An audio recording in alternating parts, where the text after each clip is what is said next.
So looking at the SEC situation, unprecedented across the nation, not volume of coaching changes, but magnitude of coaching changes.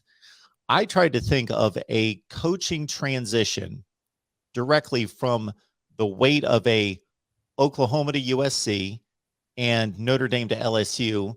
And Brent, the closest I could come up with was Mark Richt moving from Georgia to Miami. Because, of course, as you well know, Nick Saban had the NFL in between LSU and Alabama. Urban Meyer had a year off between Florida and Ohio State.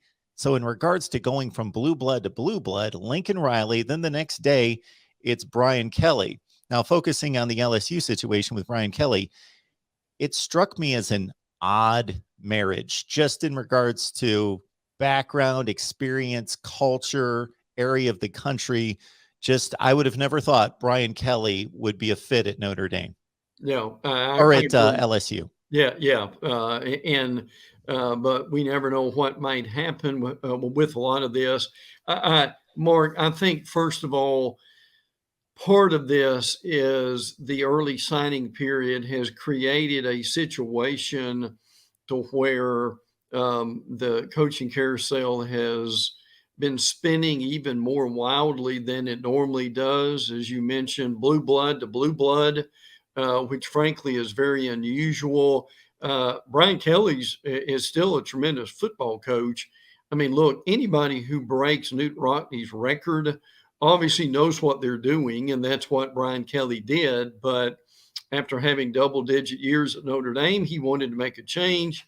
Scott Woodward, the AD, wanted to make a splash on bringing Kelly in. Certainly has done that. I think Kelly trying to fake a Southern accent probably caused more attention than almost him moving. And look, when you've got the cachet that Kelly does, there's no need to fake anything like that. I think he was just trying to fit in, which leads to the big question of will he fit in at LSU? And I think he'll be fine. I mean, he's good enough coach to where he can do that. And even though some of the LSU players are moving on, that I still think that he will do well. Now, part of that is quarterback Max Johnson, who I really think is a pretty good quarterback. Frankly, ask Florida Gator fans how good Max Johnson is over the last 2 seasons, and they'll be quick to tell you, chagrined to tell you, but they will. And what we are hearing is Max Johnson may be going to Florida State. So he and Jordan Travis having a quarterback battle would be interesting. Johnson's brother, who's the number 1 tight end in the country, may be going with him. But LSU's going to lose a few and they're going to gain a few. It's incredible that it went that long ago in 2019 that they won the national championship, Joe Burrow and Joe Brady. But they have made the change, needed to make the change.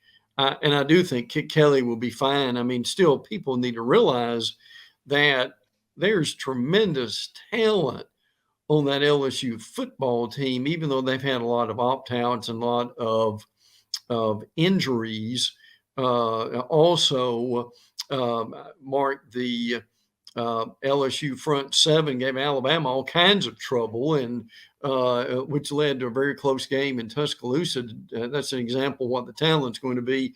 But I think overall, I think Kelly will be fine at LSU. It would be very interesting. They've needed some direction. They've needed some organization to go along with the incredible recruiting and talent they've got. So that's really going to be one to be able to watch, and how LSU and Brian Kelly will strive to overtake Alabama in that SEC Western Division.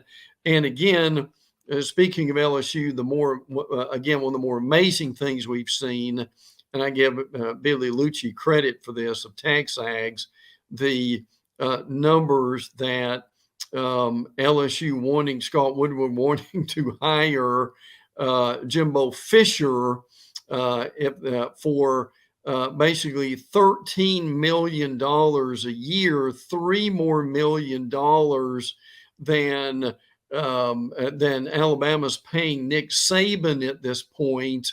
And as Justin Ferguson, who covers Auburn, tweeted in one of the more humorous tweets I've seen in a while, anybody who wants to pay a coach $3 million more than Nick Saban, thinking that he's worth that, needs to seek medical attention immediately. Yeah, maybe it needs to be communicated that just because you're paying a coach that much money doesn't guarantee that they're going to deliver at that No, absolutely not. rate. That's right. I can speak, Brent, from personal experience as a guy that grew up in the Midwest, and at the age of 26, took my first job in Mississippi, or my first job in the South in Mississippi, and having heard Southern accents at times during my life, but never spending considerable time in the South. All of a sudden, yes, you're surrounded by Southern accents. And as a guy with a Midwestern accent growing up in the North, I wasn't accustomed to that, but never did it strike me as a reasonable option of trying to fake a Southern accent myself. Yeah. And then I certainly experienced that people are warm, they're welcoming, and you just be yourself, and they're going to accept you.